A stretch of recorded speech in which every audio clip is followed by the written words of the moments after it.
बिस्मिल्लाहिर्रहमानिर्रहीम। अस्सलाम वालेकुम प्यारे तलबा, आज की इस वीडियो में मैं आप तमाम का इस्तकबाल करता हूँ। वर्ग 7वां, विषय मराठी, पाठ क्रमांक 4, अनुभवी शेतकरी। हम इस सबक का अगला पॅराग्राफ पढ़ेंगे। 1 महिन्यानंतर एके दिवशी तिघेही मुले अगदी अशक्त होऊन थकून घरी आली. रामराव नुकतेच शेतावरून आले होते.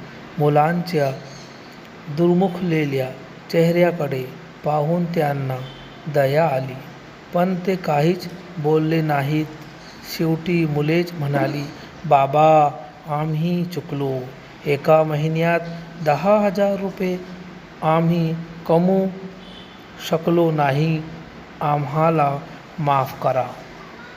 थोरला म्हणाला, बाबा, माझ्या लक्षात आलंय की बाहेर इतके कष्ट करण्यापेक्षा आपल्याच शेतात आम्ही राबलो तर अधिक पैसे मिळतील. शिवाय आपल्या मर्जीप्रमाणे नि सवडीप्रमाणे काम करायला मिळेल. धाकटा म्हणाला, तुमच्या घराच्या गुरांच्या पिकांच्या सहवासात राहता येईल, पैसे पण मिळतील, प्रेमही मिळेल. मधला हळहळ बोलला, उद्यापासून आम्ही तिघही आपल्या शेतातच राबू नि शिवार फुलवू. नको आम्हाला कर्ज नि पैसे. तुम्ही फक्त आम्हाला मार्गदर्शन करा. तिघेही बोलले. रामराव व त्यांच्या पत्नीच्या डोळ्यात पाणी आले. रामराव पुढे होत म्हणाले, मुलांनो, शहरात नोकरी मिळवण्यापेक्षा तुमची कष्ट करण्याची क्षमता तुम्ही नक्कीच ओळखली आहे. बाळांनो, हेच मी तुम्हाला सांगत होतो. आपली स्वतःची पिकाऊ जमीन असताना का इकडे तिकडे भटकायचं? हातचा सोडून पळत्याच्या मागं लागायचं. न लाजता शेतीची कामं करा. स्वाभिमानानं जगा.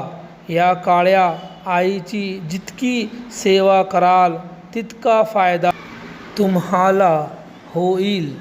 हा माझा अनुभव आहे. मुलांनी माना डोलावल्या. त्यांच्या डोळ्यातला आत्मविश्वास पाहून रामराव मनोमन निश्चिंत झाले. अब हम इस पैराग्राफ को समझेंगे। 1 महीने के बाद तीनों लड़के थके हुए घर आए। इतने में रामराव खेत से लौटे। तीनों लड़कों के थके हुए चेहरों को देखकर रामराव को इन पर दया आई, तरस आया, लेकिन उन्होंने कुछ नहीं कहा। आखिर में तीनों लड़के कहने लगे, बाबा, हमसे गलती हो गई। 1 महीने में हम 10,000 रुपये नहीं कमा सके, हमें माफ़ कीजिए।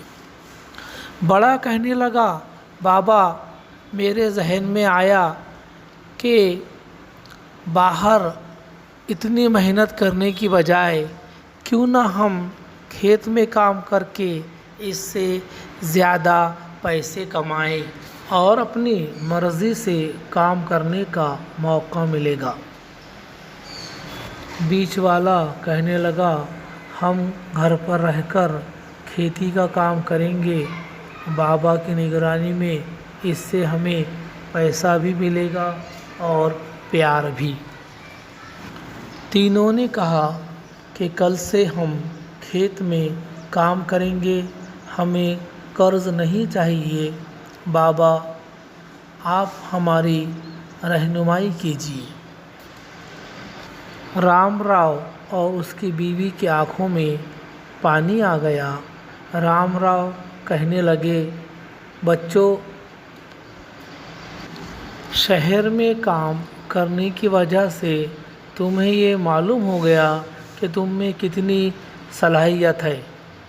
پیارے بچوں، میں تم کو یہی کہہ رہا تھا کہ اپنے خود کی زمین میں محنت کرو، ادھر ادھر مت بھٹکو، خود کا چھوڑ کر دوسروں کے پیچھے مت بھاگو، نہ شرماتے ہوئے کھیتی کا کام کرو اور عزت کے ساتھ زندگی گزارو۔ تم جتنی کالی ماں کی خدمت کرو گے اتنا ہی تمہیں فائدہ ہوگا، یہ میرا تجربہ ہے۔ تینوں لڑکوں نے اپنی گردنیں ہلائی۔ تینوں کے آنکھوں میں خود اعتمادی دیکھ کر رام راؤ مطمئن ہو گئے۔ پیارے طلبہ، اس کے بعد ہم مشکل الفاظ کی مشق کریں گے اور الفاظ کے معنی کو سمجھیں گے۔ پیارے طلبہ، مجھے امید ہے کہ آپ اس ٹاپک کو سمجھ گئے ہوں گے۔ اگلا ٹاپک کل لیں گے۔ اللہ حافظ۔